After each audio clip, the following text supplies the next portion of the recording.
What's up, YouTube? My name is Lediano and this is my channel, Tono Sabers.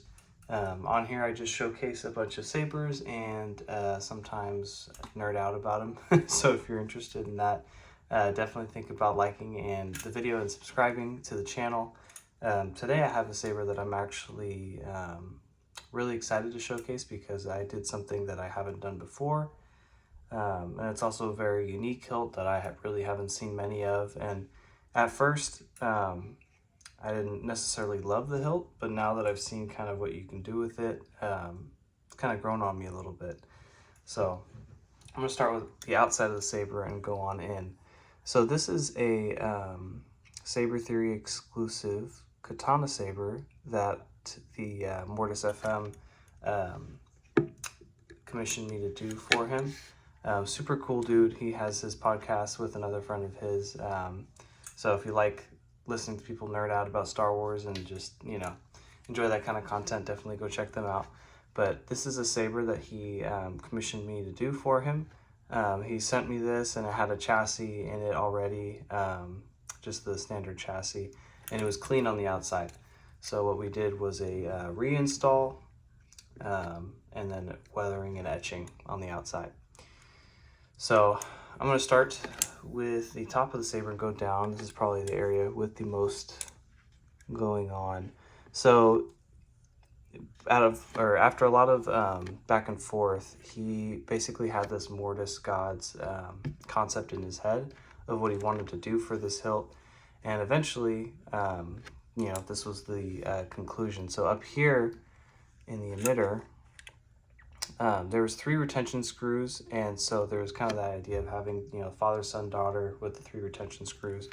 But unfortunately, the 3rd retention screw is on the front right here where there's not much room.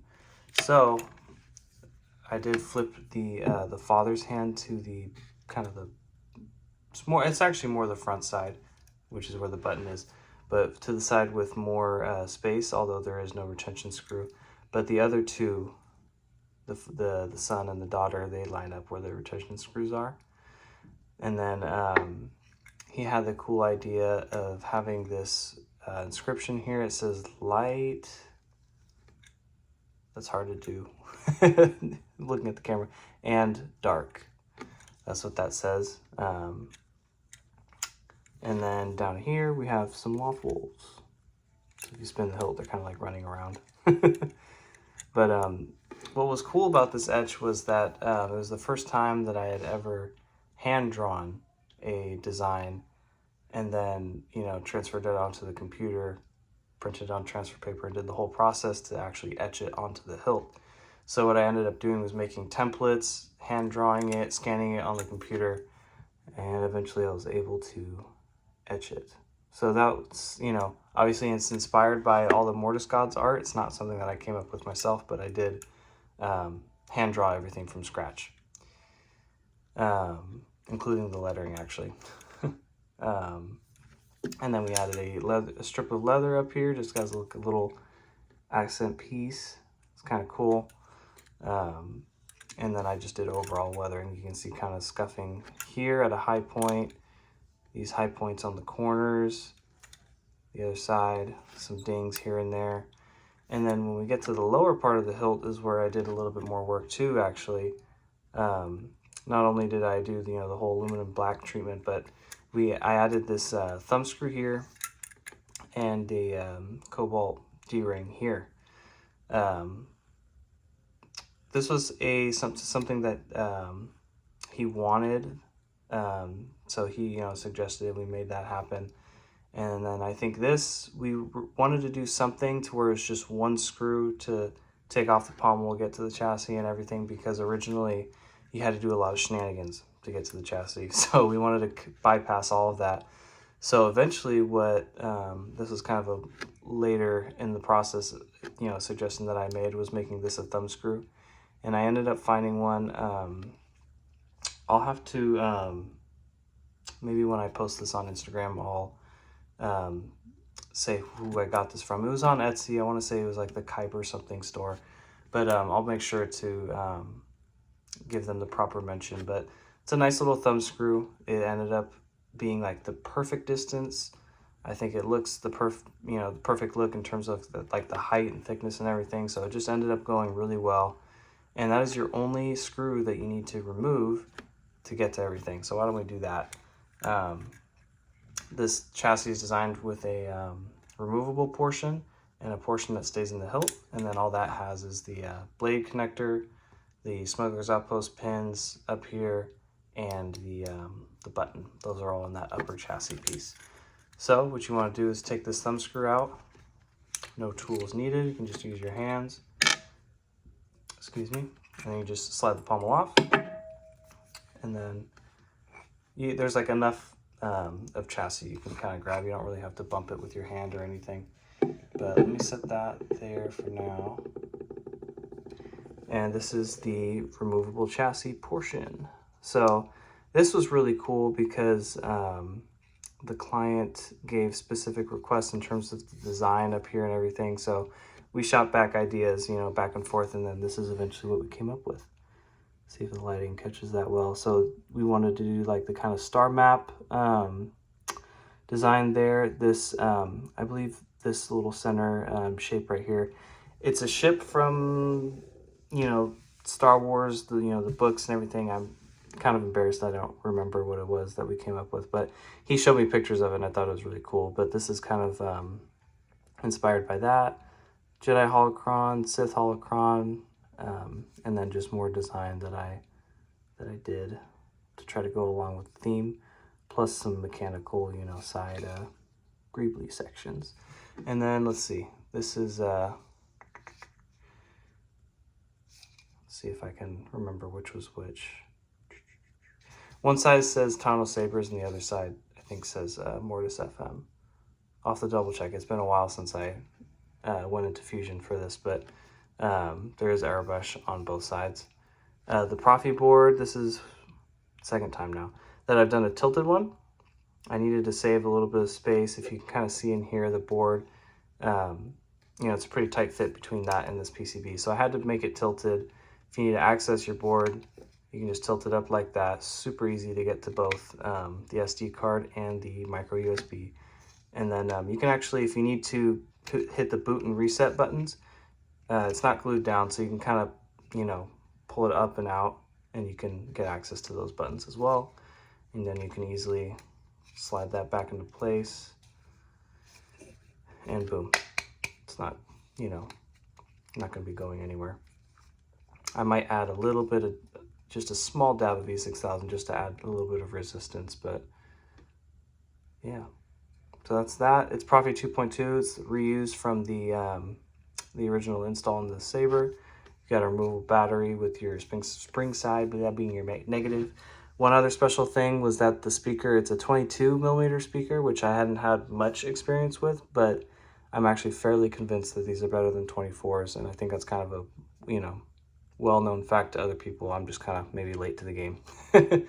But I have a Canon Saber from SP Sabers that I installed with 24, and this 22 is much louder. So I'm very tempted to go back and reinstall that one, which sucks, but it is what it is. You gotta do everything you can do to get that sound. And it is fully enclosed, slightly recessed, so you got some really good sound coming out of this guy. Most that you can get out of a 22, I think. So let's go ahead and insert a battery. Spring side being negative. I've been waiting for this day for a long time. So I did add a little accent strip to the back.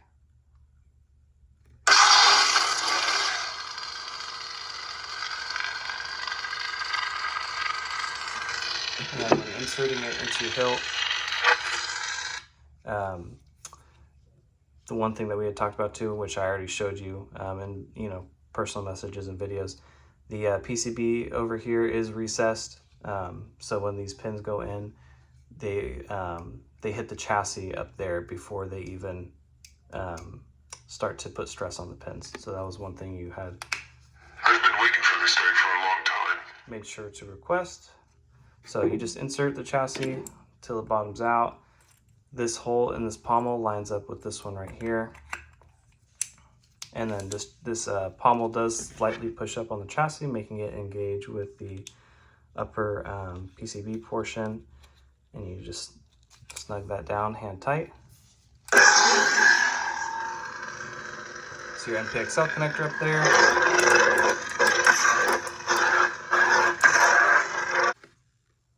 And then one thing I think I remember you mentioning is having, you know, troubles with the button and how, like, when you put the chassis back in, it would have to perfectly align with that and everything. So happy to say that the button works really well and you don't ever have to mess with it. So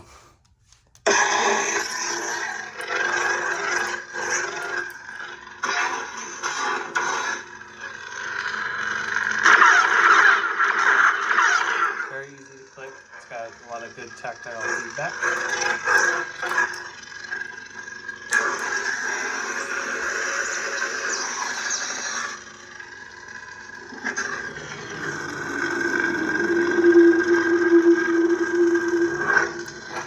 Sounds.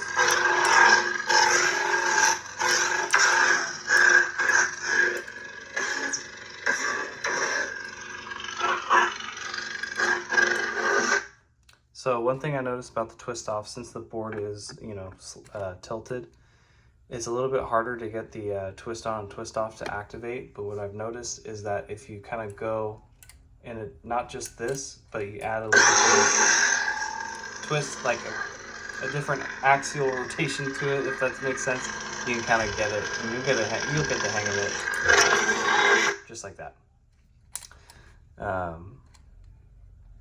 Yeah, I just have the one font on there, just to kind of demo it, make sure, you know, you see the accent lighting and everything.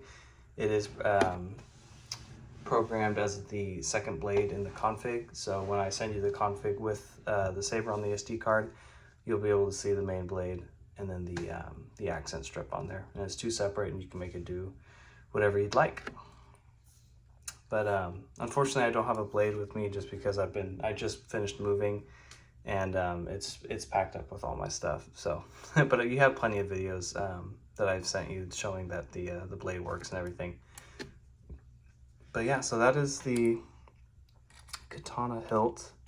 It's definitely grown on me. I really like the character that the weathering is added, and all the etches are really cool. I'm really happy with how that turned out, and it was really fun kind of just hand drawing them, you know, instead of you know, making them on the computer and whatnot.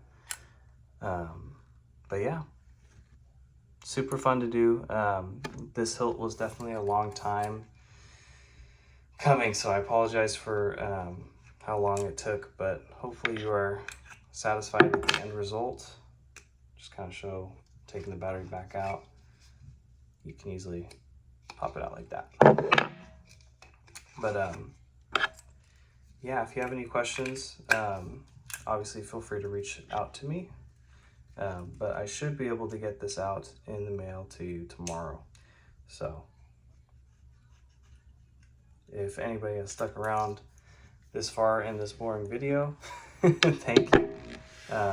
You know, to all those who comment and just kind of are involved and, you know, just responding to me on social media, whether it be YouTube or Instagram, thank you. It's really fun just kind of seeing how people, you know, like the work that has come out of this whole saber hobby that I've gotten into and everything, and it's really encouraging. So thank you for that. I did recently get a new hilt. Happened to be one that my brother got me for Christmas. It is the Found Spectre from Corbanth. As many of you know, there was a lot of delays with it, so, you know, I just got it like, what, last week or the week before? So I'm really excited about that. I wanted to do a video really soon just because it's something that's so new. But there is going to be content coming out about that because I got the empty. I'll be installing it myself and everything, so that should be super fun. But other than that, that does it for this demo video. So, you know, for those of you stuck around, again, thank you. And more videos to come.